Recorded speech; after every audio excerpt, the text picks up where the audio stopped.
A lo largo de la Segunda Guerra Mundial, decenas de millones de hombres fueron llamados al frente para ser parte del conflicto más grande de la historia de la humanidad.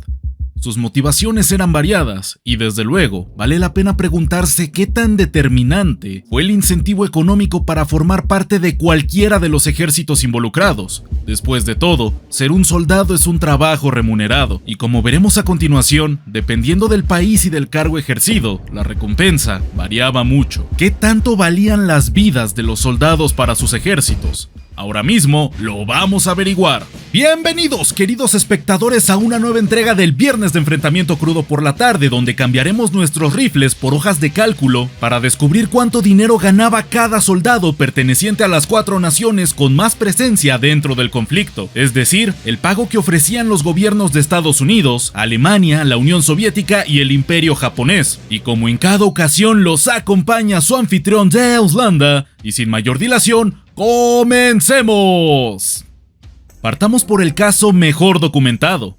Estados Unidos es probablemente la nación que más se preocupaba por la integridad de sus hombres durante esta guerra, así como le interesaba al gobierno mantenerlos bien recompensados, y dado el poder económico que tenían y tienen a día de hoy, no es de sorprender que fueran la nación que mejor pagaba a sus soldados. Para abril de 1944, el pago más bajo que podía percibir legalmente un conscripto en el ejército estadounidense era de $50, equivalente a más de $800 contemporáneos. En comparación, un salario medio estadounidense de la época rondaba los $80 mensuales, y si bien esto suena poco, el sueldo no era lo verdaderamente atractivo por sí solo. Sin embargo, los subsidios que venían junto con el mismo tornaban la vida militar como una opción mucho más atractiva. Además de los $50, cada soldado tenía la posibilidad de poner al menos un beneficiario para distintos programas. Por ejemplo, en caso de un joven recluta, sus padres recibían $46 mensuales. En el caso de tener una esposa, la misma recibía $50. Una mujer y un hijo recibían $80 y a partir de este punto y sin fijar un límite, se daban $20 extra por cada hijo adicional. Como si esto no fuera suficiente, por cada 3 años de servicio se aumentaba un 5% el ingreso total. Además de que al cumplir servicio en territorio fuera de los Estados Unidos, había un aumento al salario base de 10% en los oficiales y de 20% para el resto de los soldados. En caso de fallecimiento, el seguro de vida era de $10,000, los cuales se entregaban directamente al beneficiario que el soldado hubiera registrado. Luego de impuestos y tras haber recibido los respectivos subsidios, un soldado raso estadounidense en promedio obtenía un sueldo anual de $1,356, estando desplegado en suelo estadounidense, mientras que uno que realizaba servicio fuera del país percibía alrededor de $1,476, equivalente a $26,568 contemporáneos. En comparación, y durante la misma época, un ciudadano estadounidense radicando en una zona rural percibía en promedio $1,100 antes de pasar por Hacienda, por lo que no es de sorprender que el pago que ofrecía el gobierno estadounidense a sus ciudadanos era bastante atractivo, especialmente para aquellos que vivían en poblados pequeños. Pero lo más interesante de todo es que los beneficios monetarios no acaban aquí. La tropa aerotransportada recibía un bono de $50 al mes debido a lo arriesgado de su tarea, y en líneas generales, las tareas que eran consideradas de mayor riesgo venían acompañadas de sus respectivos bonos, tales como pilotos y tripulación de bombarderos, blindados, navíos y submarinos. Por último, vale la pena señalar que los soldados estadounidenses tenían la opción de destinar hasta el 80% de sus salarios directamente hacia sus familias. Cosa que hacían en su mayoría, pues el ejército de su nación tenía la responsabilidad de darles atuendo, comida y en general, cubrir cualquier necesidad mientras su personal se encontraba en servicio. El caso de los soldados alemanes es considerablemente similar al de sus homólogos estadounidenses, pues los mismos contaban con un salario base que no era especialmente alto.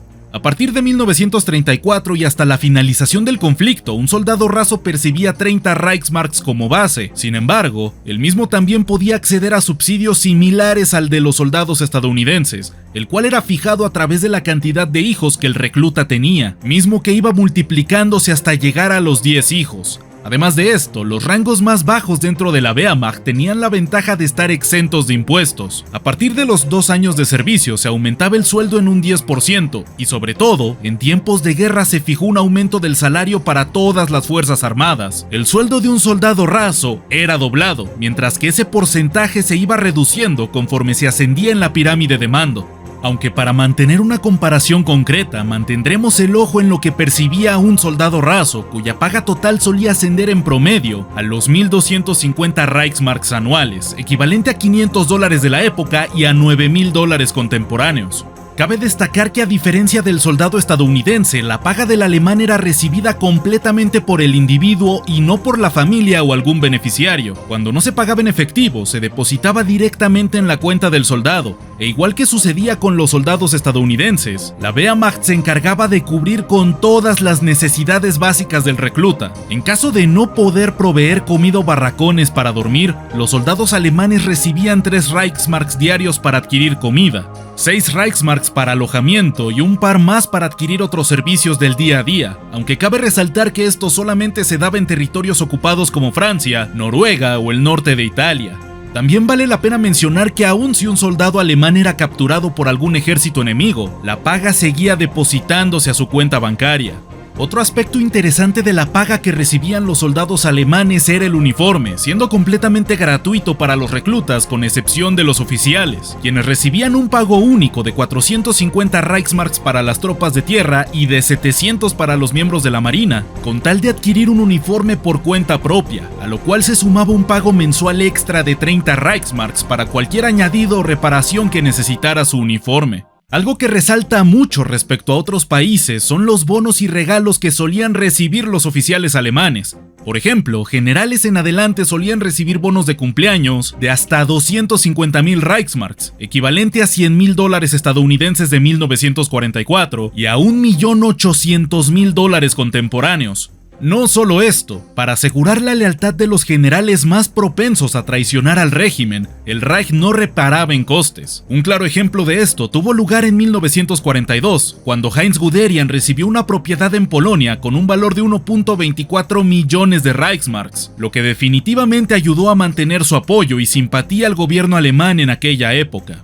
Si bien la paga que los soldados alemanes percibían era inferior a la estadounidense, seguía siendo un salario más que adecuado para motivar a más de un joven campesino de la época o un padre de familia con pocas opciones para sostener a sus seres queridos. Además de, por supuesto, todos los otros motivos ideológicos y personales que guiaron a millones de alemanes a enlistarse a uno de los cuerpos armados presentes en su nación. El caso de la Unión Soviética dista muchísimo del resto de casos que hemos visto hasta ahora, pues el salario base de un soldado era bajo y no tenía acceso a subsidios tan atractivos como los alemanes y estadounidenses. Previo al inicio de la Segunda Guerra Mundial, un soldado raso del Ejército Rojo percibía 8,5 rublos mensuales, los cuales podían aumentar hasta los 10 rublos mensuales luego de cumplir con un servicio de 2 años. Para el momento en el que comenzó el conflicto, los salarios rápidamente se doblaron para los hombres que estaban en el frente, y tomando en cuenta que el cambio oficial en 1943 era de $5 estadounidenses por cada rublo, se puede establecer que el salario medio anual de un soldado soviético era equivalente a $48 de la época,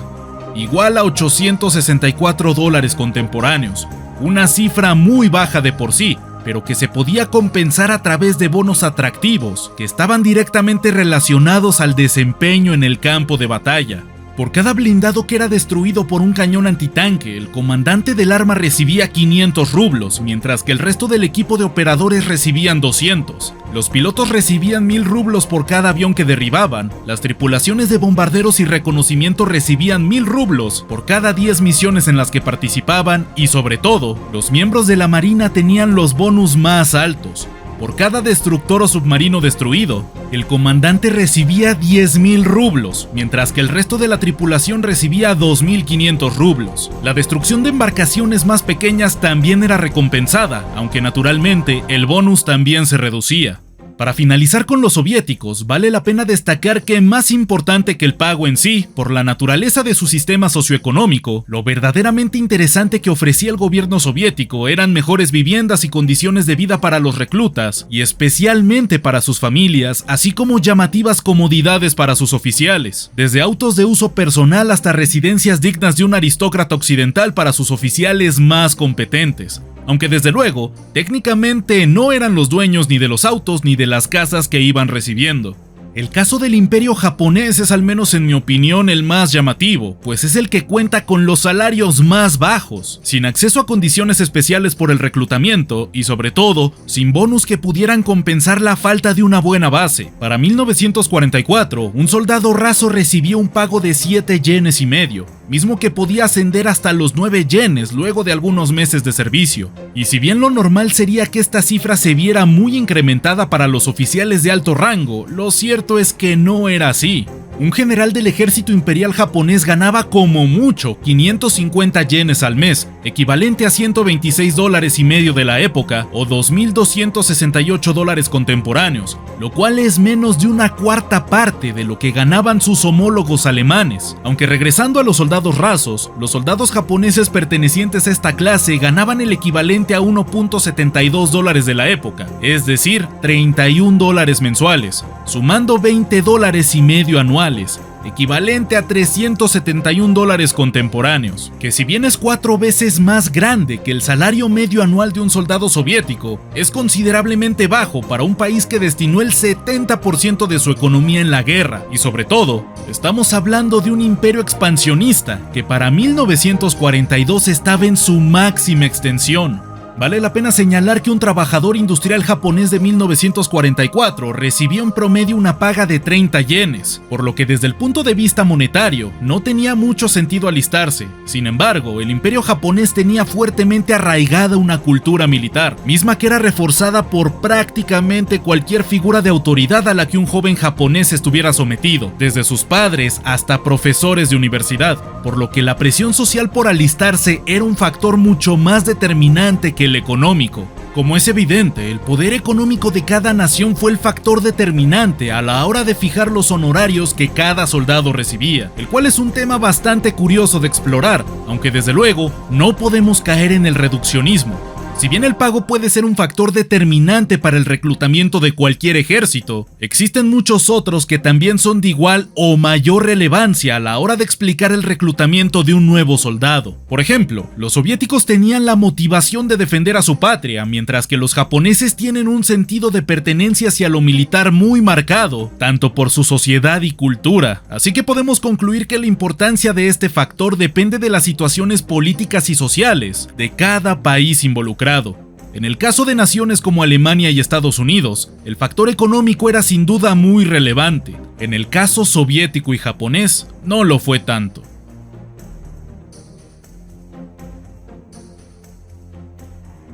Y esto fue todo por esta ocasión, espero lo hayan disfrutado y si fue así, los invito a seguir viendo más contenido histórico en este mismo canal. Antes de irme, quiero agradecer a mis donadores y miembros que siempre están presentes en cada directo, cuyo aporte económico me permite seguir dedicándome a esto y por supuesto traerles más y mejor contenido. Como en cada ocasión los acompañó su anfitrión de Auslanda y ya nos veremos en la próxima batalla.